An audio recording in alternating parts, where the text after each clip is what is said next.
저 소제목 한번 같이 읽어볼까요? 시작. 영적 공동체 만들기. 저희가 합심기도의 중요성에 대해서 계속 살펴보고 있는데요. 오늘은 결국 그 합심기도를 이룰 수 있는 바디, 즉 영적인 공동체를 어떻게 만들 것인가. 그 합심의 보이스를 말하려면은 하나된 바디가 만들어져야 되는데, 오늘은 그 영적 공동체, 영적인 바디를 어떻게 만드는지에 대해서 여러분하고 좀 나누기를 원합니다. 오늘 본문 말씀은 누가복음 6장 12절에서 19절입니다. 제가 한 절, 여러분이 한 절, 그리고 마지막 절을 함께 교독하도록 하겠습니다. 12절 제가 읽겠습니다. 이때에 예수께서 기도하시러 산으로 가사 밤이 새도록 하나님께 기도하시고,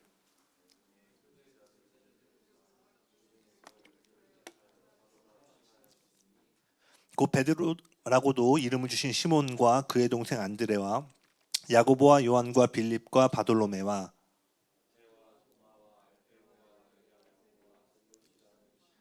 야고보의 아들 유다와 예수를 파는 자 될 가룟 유다라.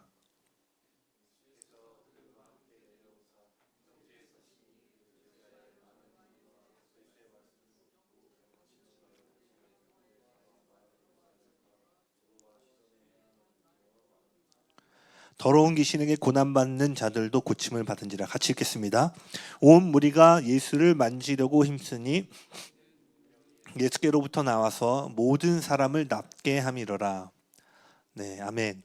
방금 읽었던 누가복음 6장 12절에서 19절의 말씀은요, 하나님 나라의 사역이 어떻게 이 땅 가운데 세워주는가에 대한 그림을 제공해주고 있습니다. 동시에 저와 여러분이 예수님을 따르는 여정 가운데 훈련해야 될 주된 세 가지 영역이 무엇인지를 지금 이 본문이 이야기해주고 있어요. 방금 읽었던 이 본문의 이야기는요, 늦은 밤중에 시작해서 아침을 맞이하고요, 오후로 이어지면서 이야기가 계속 이어집니다. 예수님은 밤이 새도록 아무도 없는 곳에서 홀로 기도의 시간을 보내셨고요, 아침이 되어 그분은 산 아래로 내려와서 12명이라는 공동체를 형성하십니다. 그리고 오후에는요, 12사도들과 병든 자를 치유하고 기쁜 소식을 선포합니다. 즉 여기에는 지금 세 가지 시제와 세 가지 사역이 지금 이어지고 있는 거예요. 첫 번째 시제는 밤에는 뭐예요? 홀로 기도하셨고요. 아침엔 뭘 하셨죠? 공동체의 시간이었고요. 오후의 시간은요, 사역의 시간으로 이어지게 됩니다. 우리 모두가 잘 아는 것처럼 골방의 시간은 어떤 시간이죠? 하나님과 교제하는 시간입니다. 그리고 공동체는요, 공동체의 시간은 주님께서 오늘 저와 여러분과 같이 연결해준 이들과 함께 그리스도의 몸을 이루어가는 시간입니다. 그리고 사역의 시간은 어떻게 돼요? 그렇게 세워진 그리스도의 몸이 세상 가운데 나아가 머리 대신 예수님의 뜻을 전하고 그분을 높이는 일을 하는 것입니다. 즉 우리가 그분을 따르기 위해서는요, 여러분은 이 세 가지 영역을 반드시 의도적으로 훈련하셔야 된다는 거예요. 골방의 시간을 의도적으로 훈련하셔야 되고요, 공동체의 시간을 의도적으로 훈련하셔야 되고, 사역의 시간을 반드시 의도적으로 훈련하셔야 된다는 것입니다. 저희가 계속 살펴보고 있는 것처럼요, 이 말씀 역시 하나님과의 관계는 개인적인 차원에서 경작되지만 하나님이 우리에게 맡겨주신 사명은 무엇을 통해? 공동체를 통해서 이루어지고 있음을 분명하게 보여주고 있다는 거예요. 하나님은 언제나 개인에게 말씀하시지만 언제나 공동체를 통해 일하신다는 사실을 여러분이 기억하셔야 돼요. 제가 이것을 계속 몇 주째 강조하고 있는 이유는 뭐냐면, 이 시대가 너무나 극단적인 개인주의화로 계속해서 흘러가고 있기 때문이에요. 이제는 개인적으로 듣고 개인적으로 뭔가를 하는 게 되게 편하지, 개인적으로 말씀하십니다까지는 아멘, 근데 공동체로 일하십니다, 여러분 공동체에 속해야 됩니다, 그러면 어떻게 돼요? 약간 불편하기 시작해. 여기 계신 분들은 아니지만 이 시대가 그렇다는 거예요. 그러나 우리가 잊지 말아야 될 것은, 머리 되시는 주님은 언제나 그분의 몸을 통해서 일하신다는 겁니다. 그렇다면 우리는 어떻게 머리 되시는 그분의 뜻을 온전히 이루어드리는 그리스도의 몸을 세울 수 있을까? 우리는 방금 읽었던 본문의 순서를 잘 살펴봐야 합니다. 우리가 읽었던 이야기는요, 골방에서 공동체, 공동체에서 사역으로 이어지고 있다는 거예요. 그럼 먼저 우리가 살펴보기 원하는 것은 골방의 시간입니다. 앞서 나눴듯이 예수님은 가장 먼저 아무도 보지 않는 곳에서 하나님 아버지와 홀로 시간을 보내십니다. 이처럼 모든 일의 시작은 언제나 아무도 보지 않는 골방에서 시작되는 것입니다. 요한복음 5장 19절 한번 보실래요? 요한복음 5장 19절 같이 한번 읽어볼까요? 시작. 그러므로 예수께서 그들에게 이르시되 내가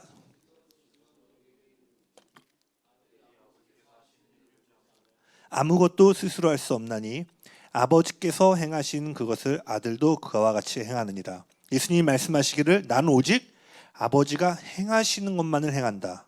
다음 30절이요. 같이 읽겠습니다. 시작. 내가 아무것도 스스로 할 수 없노라. 듣는 대로 심판하노니 나는 나의 뜻대로 하려 하지 않고 나를 보내신 이의 뜻대로 하려 함으로 내 심판은 의로우니라. 여기 뭐라고 돼 있어요? 나는 역시 스스로 아무것도 할 수 없지만 오직 아버지가 말씀하신 것만 듣고 행한다. 그리고 요한복음 14장 10절입니다.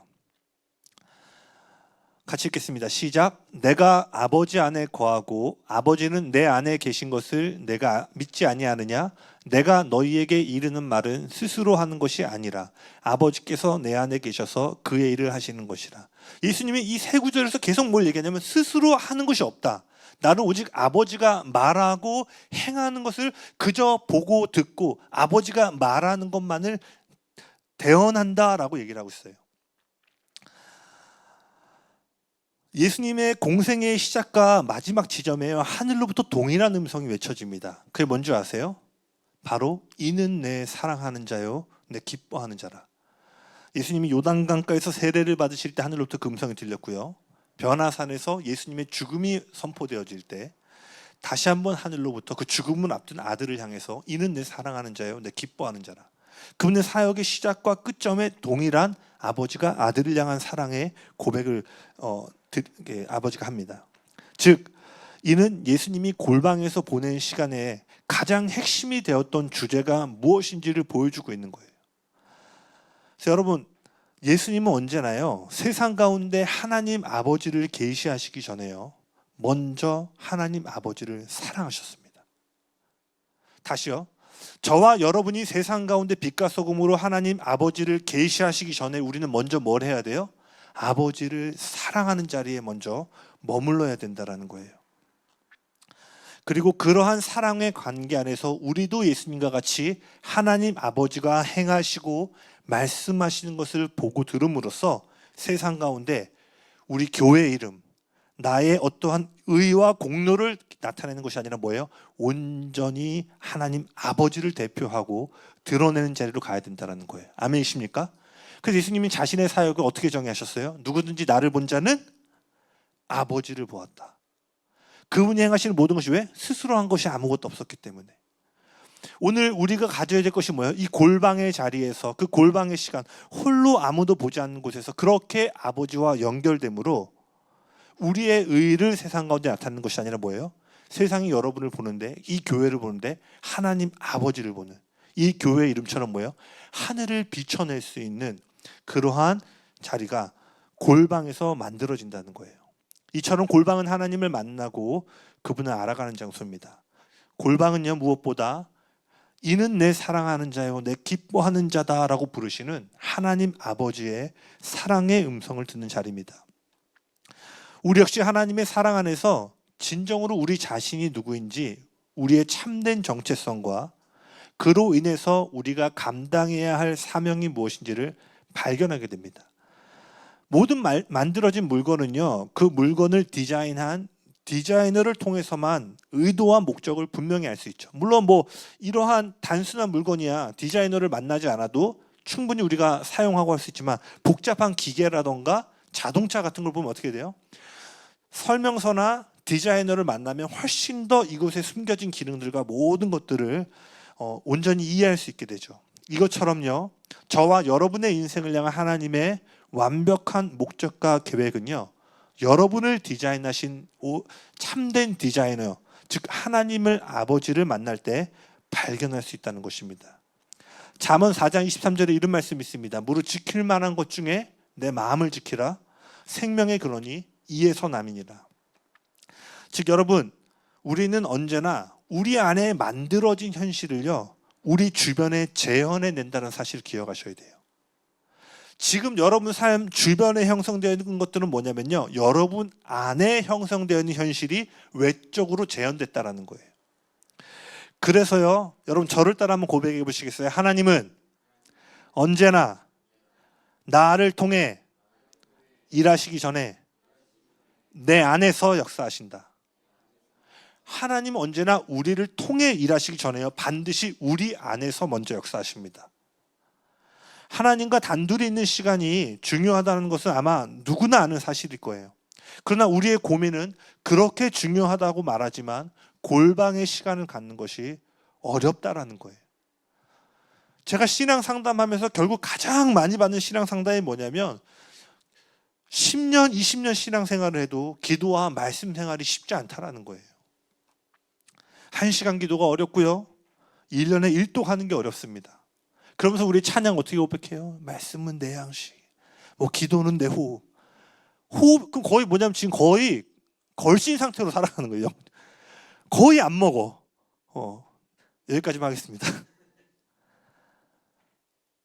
여러분은 모르겠지만요, 제가 상담하고 하면 결국은요, 꾸준히 기도가 안 돼요. 꾸준히 성경 읽기가 안 되는 거예요. 왜 이러한 골방의 시간이 어려운가 봤더니 많은 이유가 있겠지만요, 지금 이 시대가요, 끊임없이 우리로 하여금 바쁘게 움직여야지 가치 있는 존재라는 거짓말들을 불어넣고 있기 때문이라고 생각되어져요. 우리는 이 세상은요, 바쁜 것을 유능하다라고 생각하게 만들고 있습니다. 반대로 아무것도 하지 않고 있는 상태는요, 어때요? 쓸모가 없는 상태로 여기게 만들어요. 다시 말하지만 저와 여러분은 그렇게 생각하지 않을 수 있지만 세상이 어때요? 특별히 외국인이 한국 와서 제일 빨리 배우는 단어 뭔지 아시죠? 빨리빨리. 네, 빨리빨리잖아요. 어느 날 외국인이 그 얘기 하더라고요. 한국은 그 멍 때리기도 시합을 한다고. 멍 때리는 게 그냥 가만히 있는데 그것도 1등을 가리려고 빨리빨리 하고 경쟁하고 비교한다라는 거예요. 그러니까 한국은 이제는요, 어디까지 한 거예요? 가만히 있는 것도 대결 구도를 만들어서 뭔가를 성취해 내도록 부추기고 있다라는 거예요. 그러니까요, 우리도 무의식 중에 아무것도 안 하고 있는 것은 무능하고 낭비적이라는 시간에 조금이라도 바삐 움직여서 생산성을 갖춰야 된다라는 압박을 받을 수 있다는 거예요. 저는 오늘 한국에 중보자들이 많이 없어진 것 중에 하나가 이러한 부분들이 전 분명히 있다고 믿어져요. 왜냐하면 중보자가 살면요, 누군가가 보면 되게 낭비처럼 보이잖아요. 물론 그 지혜롭게 해야 될 부분도 있지만 기도하면 밥 먹여줘? 아니, 기도하면 밥 먹여줘요. 할렐루야. 네, 아마 그 경험이 있으신 분들 그게 뭔지 알 거예요.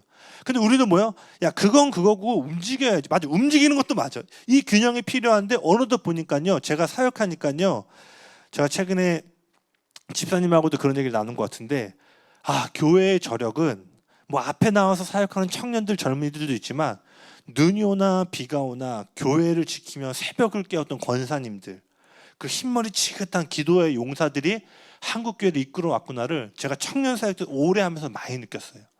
결국 눈에 보이진 않지만 한국 교회 안에 여기까지 올 수 있었던 것은 기도의 용사들이 있었기 때문이다. 그런데 이 시대가 그것을 가치 없고 무능한 것처럼 만들어가고 있다는 거예요.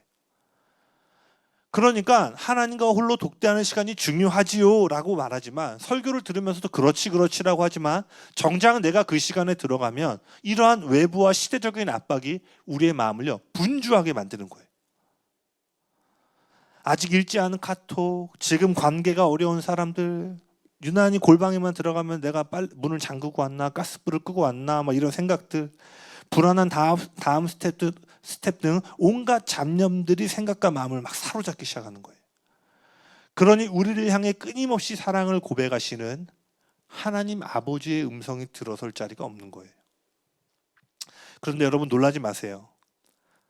여러분이 만약에 늘 정해진 시간에 누군가에게 문을 열어주고 초대를 했어요. 근데 어느 날 여러분이 갑자기 문을 닫았다면 그 사람이 문을 두드릴까요, 안 두드릴까요? 채영아, 두드릴까 안 두드릴까? 아무도 대답 안 해서 내가 그렇죠. 여러분이 그런 잡념들을 계속 받아들였다면요, 오늘 골방에 들어왔다라고 뚜껑 큰 게 아니라 그 세상의 소리가 여러분의 생각과 마음을 계속 두드릴 거라는 거예요. 이러한 분주한 생각들이 사라지려면요, 시간이 꽤 걸리겠지만 결국은 사라지게 됩니다. 그러니 뭐 어떻게 해야 돼요? 날마다 기도 시간을 정해서 충실히 지키면서요, 서서히 우리의 내면을 분주하게 만드는 잡념들을 몰아내야 된다는 거예요. 그리고 이러한 것들이 줄어들면 줄어들수록 우리의 생각과 하나님의 생각이 일치되게 되는 거예요. 그러니 여러분, 골방에서 하나님과의 친밀한 만남을 경험하기 위해서는요, 지름길이 없습니다. 규칙적인 시간을 정해놓고 기도의 자리로 나아가는 거예요. 그래서 보통 방해를 가장 적게 받을 수 있는 이른 아침이나 또는 잠들기 전 밤이 좋습니다. 물론 이것은 저마다 라이프 스타일이 다르기 때문에요, 뭐 아침이냐 밤이냐는 다를 수 있지만 핵심은 동일합니다. 가장 내 삶의 스케줄에서 변수가 적고 방해를 적게 받을 수 있는 시간을 주님과 교제하는 시간으로 떼어 놓으셔야 된다는 거예요. 아멘이십니까? 마태복음 6장 6절에 이런 말씀이 있습니다. 같이 한번 읽어볼까요? 시작. 너는 기도할 때 내 골방에 들어가 문을 닫고.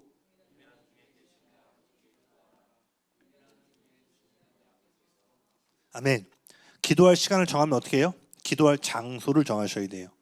하나님과 홀로 있는 시간을 제대로 가지려면요, 방해받지 않는 장소가 필요합니다. 물론 이 시간과 장소의 훈련이 되시면은요, 이제 그런 개념들이 사라지죠. 공간적인 시간적인 제약이 사라지고 어딜 가나 하나님과 대화하고 교제하는 것들이 가능하지만, 그것을 가장 완벽하게 해내셨던 예수님도 새벽 미명과 이른 아침 특정한 시간과 장소를 구분하여 하나님께 나아갔다면, 저와 여러분도 역시 특별한 시간과 장소를 정하여 나아가는 것이 반드시 필요한 줄로 믿습니다. 아멘? 네, 아멘이시죠? 가끔 뭐 저는 걸어다니면서도 대화하고 맞아요. 근데 그게 되려면 어떻게 해야 돼요? 예수님도 시간과 장소를 정하셨는데. 그럼 시간과 장소를 정했다면 그 다음은 어떻게 해야 될까요? 우리가 현재 처한 상황과 형편을 아랠 수도 있지만 무엇보다 저와 여러분을 사랑하시는 하나님 아버지 품에 안기는 시간이 필요하다는 거예요. 하나님께서 예수님께 끊임없이 말씀하셨던 것처럼 내가 너를 사랑하고 내가 너를 기뻐한다. 너는 내 사랑하는 아들이자 딸이다 라는 그 음성을 충만히 젖어들 수 있도록 그분 품에 기대어 있어야 된다는 거예요. 보이지 않는 하나님을 아버지로 만나고 그분의 음성을 듣는 것이 어렵게 느껴질 수 있습니다. 특별히 눈에 보이는 육신의 부모와도 이러한 친밀한 관계에 어려움을 느끼고 있다면 더더욱 그럴 수 있어요. 그래서 우리가 이러한 친밀, 지금 이 내용들도 지적으로는 다 동의가 되지만 정작 기도의 자리에 가서 하나님 품에 안긴다, 이런 것들이 멀게 느껴질 수 있어요. 그러나 걱정할 것이 없습니다. 왜죠? 하나님은 우리에게 성경을 통해서 우리를 향한 당신의 마음을 모두 고백해 두셨기 때문이에요. 그러니 우리가 그 골방의 자리에 나아가 당장에는 그 품에 있는 온기가 느껴지지 않을지라도 그 사랑을 담고 있는 진리의 말씀을 가지고 대화를 하기 시작하면 됩니다. 이것은 지난주 주일 말씀으로 기도하기를 좀 참고해 주세요. 그래서 그 사랑의 구절들을 가지고 주님과 대화하기 시작하면요, 그분의 마음이 여러분 가운데 밀려오기 시작하게. 자, 이렇게 골방의 시간에서 하나님과 교제하는 시간, 우리 내면의 분주함을 덜어내는 시간들을 보냈다면 이제 다음으로 넘어가야 됩니다. 아침이 밝아왔습니다. 고독의 시간을 홀로 보내신 예수님께서 산 아래로 내려와 이제 12명으로 이루어진 공동체를 이루십니다. 라이너 마리아 릴케라는 사람이요, 젊은 시인에게 보내는 편지에서 공동체에 대해서 이렇게 얘기합니다. 공동체란 고독이 서로 인사하는 곳이다. 멋지잖아요?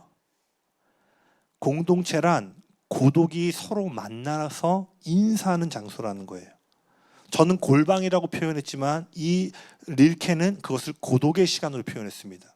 즉 공동체란 저 사람의 골방에서 보냄과 이 편에서의 골방에서 보낸 두 사람과 시간이 만나는 것이 공동체라는 거예요.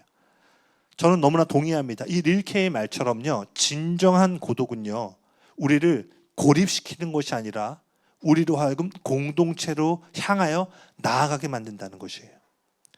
하나님과 홀로 있는 시간 속에서 하나님이 누구이신지를 발견한 사람은요, 하나님이 개인이 아닌 한 몸을 향한 열정과 갈망을 품고 있다는 사실을 깨닫게 됩니다. 그리고 또한 예수님은 제자를 둘씩 세상 가운데 보내셨죠. 그분의 복된 소식, 복음은 혼자서 전할 수 없으며 오직 공동체, 함께함을 통해 전해질 수 있음을 깨닫게 됩니다. 또한 하나님과 홀로 있는 시간을 보낸 사람은요, 그리고 그 안에서 자신이 누구인지를 발견한 사람은 하나님을 온전히 알아가는 여정에 있어서 그 일이 혼자서는 절대로 불가능하다는 사실을 이해하게 됩니다. 이처럼 진정한 고독, 진정한 골방은요, 언제나 여러분을 공동체로 향해 나아가게 하는 디딤돌이 된다는 거예요. 그러니 여러분 점검해 보셔야 돼요. 내가 공동체가 떨어져 있는 혼자 있고 싶어하는 시간이 마저 필요해요. MBTI도 크게 영향이 있습니다. I냐 E냐. 네, 저는 혼자 있는 걸 좋아합니다. 네, 제가 오늘 채영이랑 시간이 돼서 낮에 얘기를 했는데 지금 저희 교회 MBTI I 성향이 상당히 강세를 이루고 있는데 제가 어느 날 담임 목회자를 따라가나, 네, 여러분 무슨 일 있는 거 아니시죠? 네. 내가 I여서 그런가 해가지고 채영이가 그런 거 같다고 그래가지고 알았다고. 그렇습니다. 저희 교회 이가 많이 필요합니다. 여러분 중보기도 해주실 때 이 교회에 이렇게 밝은 분위기를 낼 수 있는 이 성향의 친구들 오게 해달라고 기도 부탁드리겠습니다. 네, 다시 돌아올게요. 여러분이 공동체와 떨어져 있는 시간이 다시 여러분을 공동체로 이끌지 못한다면요, 여러분은 골방의 시간을 보내는 것이 아니라 고립의 시간을 보내고 있는 겁니다. 왜죠? 성경적인 고독은 반드시 공동체로 이끄는 힘을 갖고 있기 때문이에요. 제가 이번 주에요, 전에 있던 공동체에서 함께 있었던, 아마 여기 저랑 같이 개척 멤버로 오신 분들 잘 아는 관이라는 한 친구를 재범 형제랑 만났어요.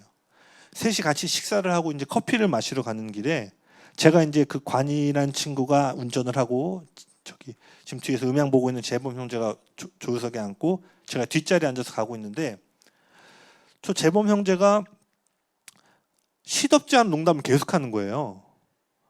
저도 뒤에서 얘가 왜 그럴까 싶을 정도로 우리 교회에서 보지 못했던 막 장난을 막 치는 거야.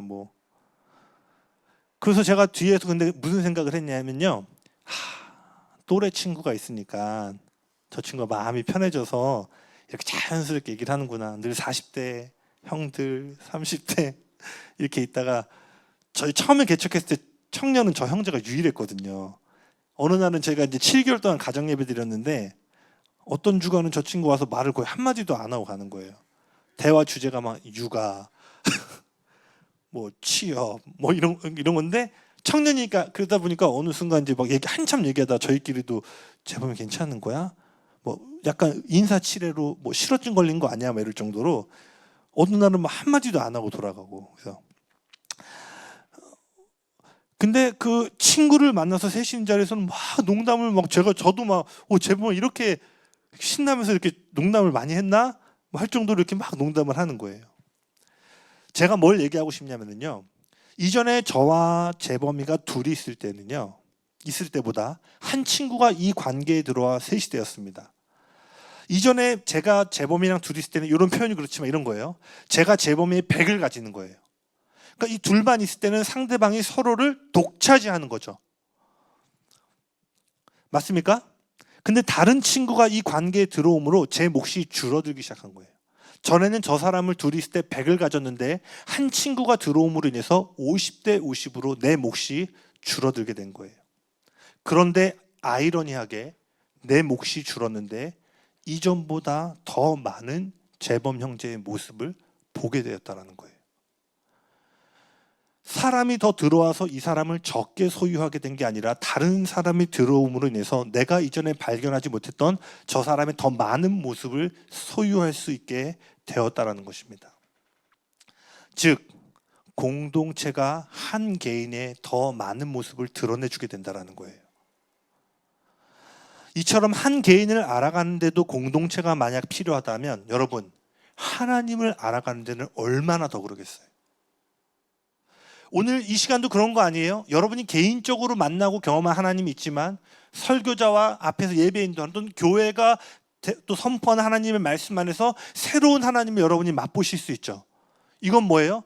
전에는 골방에서 하나님을 유일하게 독차지하고 있었는데 공동체로 모여 그 하나님을 다 나눠서 소유하게 되었는데 훨씬 더 많은 하나님의 성품들을 발견하고 이해하게 된다는 거예요.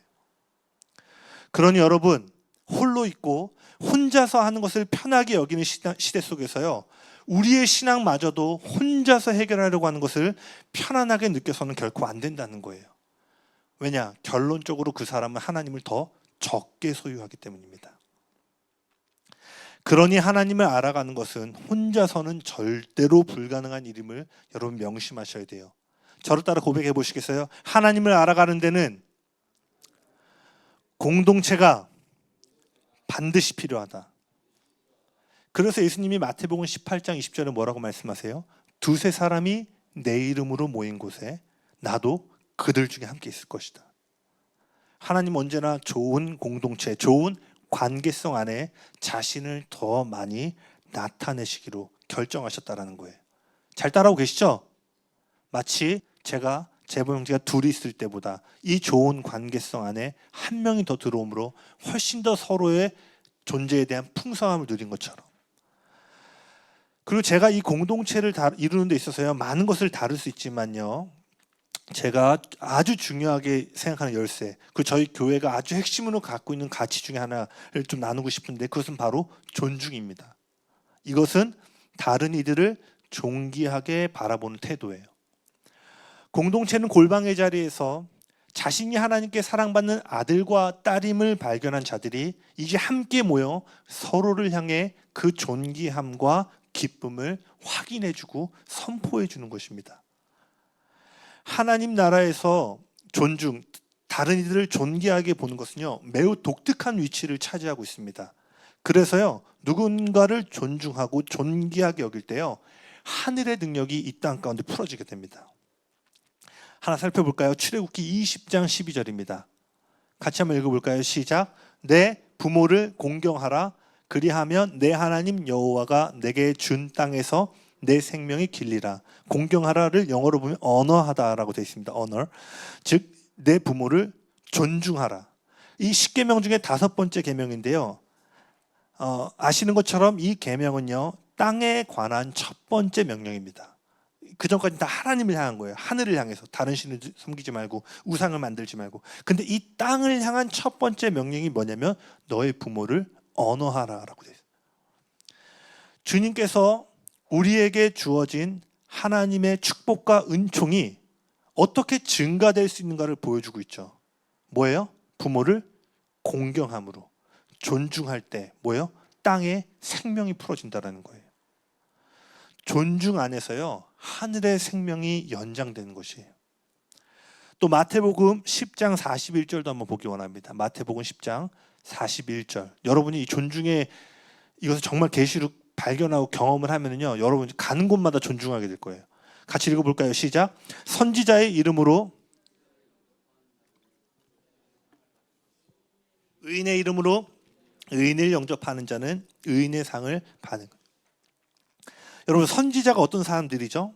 자신의 은사를 지키고 은사대로 행하기 위해서 엄청난 대가 지불하는 사람들입니다. 예레미야 같은 경우는 눈물의 선지자로 알려져 있죠. 당대에 그가 선포하는 모든 말씀을 모든 사람이 거절하고 손가락질했어요. 선지자는 그때 어떻게 해야 돼요? 그 모든 거절과 죽음의 위협을 무릅쓰고 계속해서 자신에게 부어진 은사의 자리에서 벗어나면 안 되겠죠. 그러니까 선지자는요, 환영받기도 하지만 늘 자신의 고향에서는 인정받지 못함으로 거절받는 것들이 항상 있었어요. 선지자들은 언제나 엄청난 대가를 치르는, 뛰어난 은사와 더불어서 그런 엄청난 대가를 치렀죠. 그런데 방금 읽었던 성경 말씀은 뭘 얘기하고 있어요? 너희가 만약 그 선지자를 선지자의 이름으로 영접한다. 이게 뭐예요? 그들을 존중하는 거잖아요. 그러면 그들이 대가 지불하는 것에 너의 삶이 연결되어질 것이다 라고 얘기하고 있어요. 잘 따라오고 계시죠? 아멘? 네. 하나님 나라에서요, 존중은 매우 높은 가치를 지니고 있기 때문에요, 여러분이 대가 지불을 하지 않고도요, 존중을 통해서 그들이 지불한 상급에 연결될 길이 만들어진다는 거예요. 할렐루야. 다른 이들에게 부어지는 기름 부으심을요, 여러분 삶 가운데로 흘러들어오는 파이프관을 만드는 게 뭐냐면요, 그 사람들을 언어하는 거예요. 즉 우리가 서로를 존귀하게 바라보고 존중하는 공동체를 이룰 때요, 하나님의 생명력이 풀러오게 되고요, 각 사람들 안에 있는 기름 부으심이요, 서로에게 연결되어져서 증가되고 배가 되기 시작한다는 거예요. 합심기도 첫 시간에 나눴던 것처럼 성경에서 동역자가 어떤 의미라고 그랬죠? 같은 교회에 출석한다고 동역자 아닙니다. 성경적인 동역자는 단지 같은 장소, 같은 시간에 모인 사람들을 의미하는 것이 아니라 영적인 시너지, 즉 영적인 상승 효과를 일으켜서 개인의 힘과 영성으로는 볼 수 없는 돌파와 승리를 그 하나된 관계 안에서 풀어낼 수 있는 사이를 동역자라고 한다고 말했어요. 그래서 동역자라는 헬라어에서 상승 효과를 의미하는 시너지라는 단어가 나왔으면 살펴보았죠. 이것이 바로 성경이 말하는 공동체를 이룰 때 나타나는 그림이라는 거예요. 그러니 여러분, 단지 공예배 같은 시간 같은 장소에 모여 예배 드리는 것만으로는 부족하다는 것입니다. 우리는 이제 어떻게 해야 돼요? 서로를 존중하고 존귀하게 바라보는 공동체를 이루어야 한다는 것입니다. 아멘이십니까? 아멘이십니까? 네, 감사합니다. 서로를 향한 사랑과 존중이 어디까지 나아가야 돼요? 어디까지 나아가야 될까요? 이 공동체의 시간과 자리에서 우리가 경작해야 될 존중은 어디까지 가야 될까요? 제가 믿기로 믿지 않는 자들, 죄인들이 오기를 기뻐하고 편안해하는, 즉 그러한 자들을 넉넉히 담아낼 수 있는 공동체가 되기까지 우리는 이 공동체의 시간에서 연습해야 되는 줄로 믿습니다. 그런데 안타까운 사실 중에 하나가 뭔지 아세요? 성경을 보면은요, 죄인들은 언제나 예수님과 함께 있기를 좋아했는데요, 오늘날 우리와 함께 있기를 좋아하는 죄인들은 거의 없다라는 거예요. 그리고 더욱 비극적인 것은요, 죄인들이 믿는 자들과 함께 있고 싶어하는 경우가 언제인 줄 아세요? 그들이 불신자들과 동일하게 행하고 타협하는 라이프 스타일을 갖고 살아갈 때 불신자들이 신자들과 함께하기를 기뻐한다는 거예요. 물론 다는 아니겠지만 여러분 동의하시나요? 전 이렇게 적으면서 제 자신에게도 동의가 도전이 됐어요. 예수님이 지나갈 때 세리와 창기들, 당시에 손가락질 받는 죄인들은 예수님 옆에 너무 가고 싶은 거야. 근데 오늘날 교회, 오늘날 그리스도인들이 가면 죄인들이 같이 가고 싶어 할까? 어떻게 보면 우리 너무나 오랜 시간 동안 우리들만의 울타리를 쳐놓고 죄인들이 오기를 꺼려하고, 뭐 여담이지만 원래는 제가 간판도요, 그냥 리플렉트만 써놓고 아무것도 안 써놓으려고 했었어요. 그냥 교회라고 붙이면 사람들이, 안 믿는 사람들이 올까? 오히려 안 올 것 같은 건 거예요. 지금 이제 이 시대는 믿는 사람들도 간판 보고 오는 시대는 지났잖아요. 편의점보다 교회가 많은데. 그러니까 지나가다가 와, 교회 이름 써있네 해서 교회 가야지, 없단 말이에요. 그러니까 제가 사실은 이 교회도 뭐 저희가 뭐가 없어서 많이 못 해놨지만, 안 믿는 사람들이 왔을 때 이질감을 느끼지 않고 그들이 좀 함께 할 수 있는 공간을 좀 만들고 싶다. 그래서 나름 고민해서 하나님 은혜 안에서 이렇게 좀 개척교회를 만들어 봤습니다. 괜찮나요? 네, 감사합니다. 네. 그러니까 제 고민이 그랬어요. 죄인들이 오기를 편안해하는 교회가 되게 하고 싶다. 그래서 저희가 개척 때부터 기도했던 게, 주님, 수평이동도 감사하지만 요즘 대부분 교회가 수평이동이잖아요. 주님, 죽어가는 영혼들을 살리고 세우고 보내는 교회가 될 수 있도록 하나님 우리를 사용하여 주십시오. 그리고 우리도 개척 멤버들 특별히, 주님, 너무나 우리끼리 안에 있는 안정감이 아니라 그 불신자들이 왔을 때 그들을 담아낼 수 있는 우리가 되게 하여 주십시오. 이것은 앞으로도 저희의 과정이고 숙제일 것 같아요. 다시 한번 돌아오면은요, 즉 우리가 이루어야 될 존중의 문화는 그러한 세상의 죄인들까지도 들어왔을 때 그들도 발견하지 못했던 그들 안에 있는 존귀함을 믿는 자들을 통하여 볼 수 있도록 만들어주는 문화와 공동체가 되어야 된다는 것입니다. 또한 우리가 공동체를 이룸에 있어서 기억해야 될 것은요, 여기 모두가 동의하실 거예요. 공동체는 결코 쉬운 장소가 아니라는 것입니다. 제가 공동체에 대해서 가장 좋아하는 정의를 한번 읽어드릴까요? 제가 가장 좋아하는 정의입니다. 당신이 가장 함께 살고 싶지 않은 사람이 늘 살고 있는 곳이다. 동의하시나요? 전 너무 동의해요. 그래서 교회가 어려운 거 아니에요? 세상은 손절하면 되잖아요. 전화번호부터 지우면 되고 다시는 안 보면 되고. 근데 교회는 야, 저 꼴 보기 싫은 저거, 저 집사, 저 성도, 저 사람. 근데 어떻게 해야 돼요? 계속 사랑하래.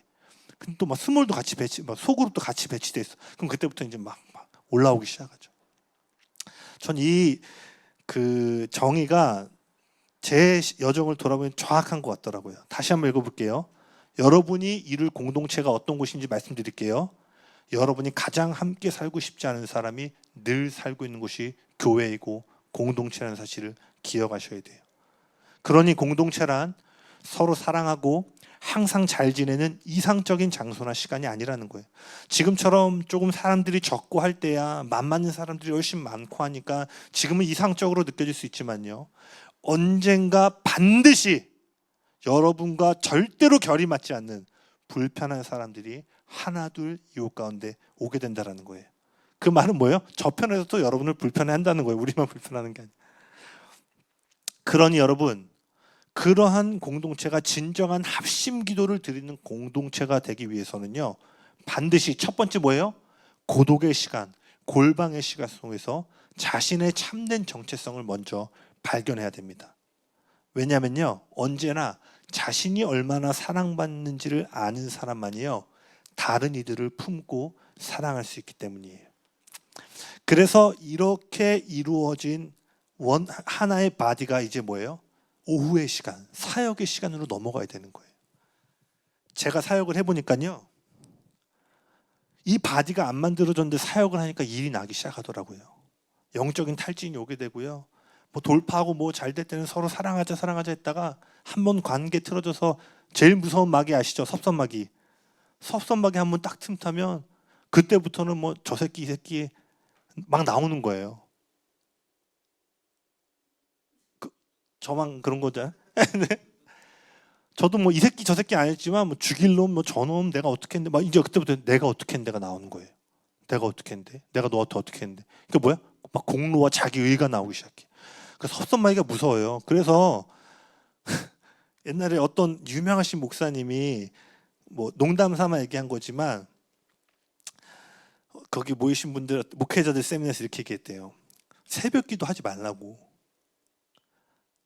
새벽기도 나오는 사람이 가장 큰 문제 일으킨다고. 뭐예요? 인간의 땀이 들어갈수록 땀 냄새가 있는 곳에 공로와 의가 점점 더 나온다는 거예요. 그러니까 농담으로 하신 얘기지만 뭐예요? 초신자가 교회에 어려움 일으키는 거 아니잖아요. 언제나 깊이 들어가 있고 중직에 있는 사람들이 교회에 어려움을 가져오지, 뭐 이제 막 교회 3주 됐는데 뭐 전혀 영향력이 없죠. 저도 사역을 통해서 제 자신의 연약함과 실패도 있고요.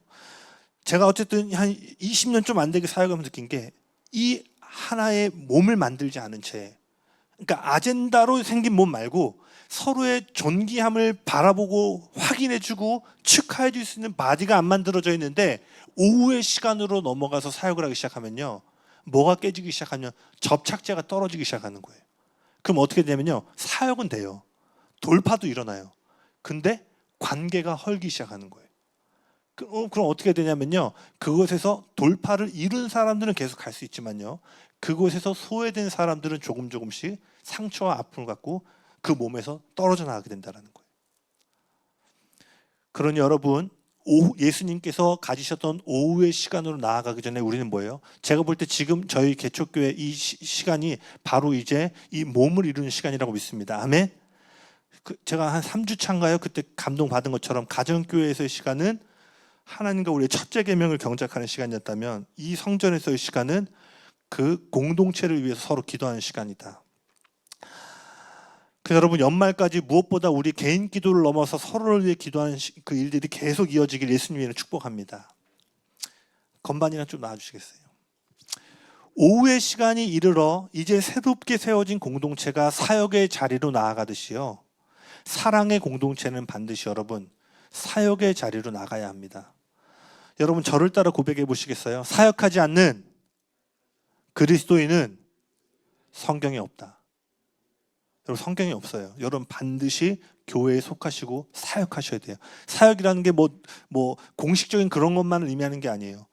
성경 어디에도 소비자적인 그리스도인은 없습니다. 성경에 있는 모든 그리스도인들은요, 그리스도의 몸의 일부로서 맡겨진 일을 감당합니다. 누군가는 이렇게 앞에 나와서 외적인 사역을 할 수도 있고요. 누군가는 그 안에서 관계 안에 설교자가 되어서 예수를 전하고 가르치는 일, 무엇이 되었던 간에 단지 와서 설교를 듣고 예배만 마치고 그것에만 머물러서는 안 된다는 거예요. 사역의 자리에서요, 우리는 머리로 알던 것들이 우리의 마음으로 내려오게 됩니다. 낮은 자, 연약한 자, 외롭고 가난한 자들을 돌봄으로써 그들을 섬기셨던 예수님의 마음을 배우게 되는 거예요.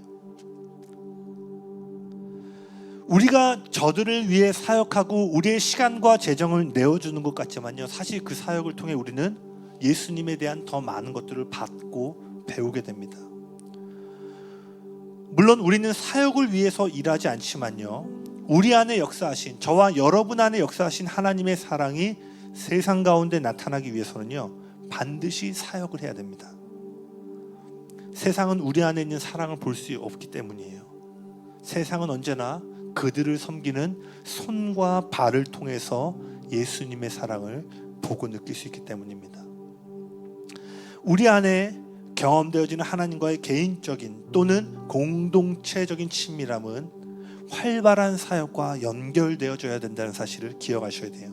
만약 여러분이 개인적, 공동체적으로 누리고 있는 친밀함이 활발한 사역과 연결되지 않으면요, 그 역동성은 얼마 안 가 내적인 성찰과 자기 분석으로 전락하게 됩니다. 아니면은요, C.S. 루이스가 그 얘기를 했어요. 사람에게 있어서 가장 큰 유혹은 뭐냐면 공동체 안에 또 다른 공동체를 만드는 거래요. 여러분 경험해 본 적 있으세요? 교회 안에도요, 그 안에 그들만의 모임이 하나 더 있는 거예요. 그래서 그것에 속한 사람들은 어떻게 해요? 내가 스페셜다라는 정체성을 갖게 돼요. 여러분 특별히 개척부터 오신 멤버들, 우리 안에 이 특별함의 고리들이 이 교회는 없기를 예수님을 축복합니다.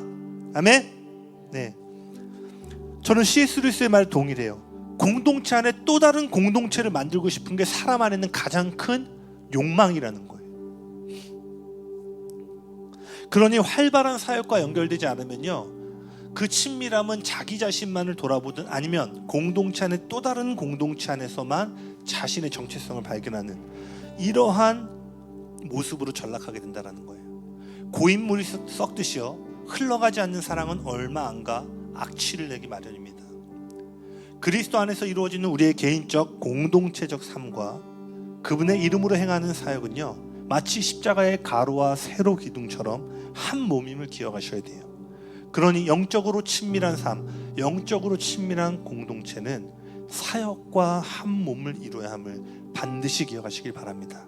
아멘.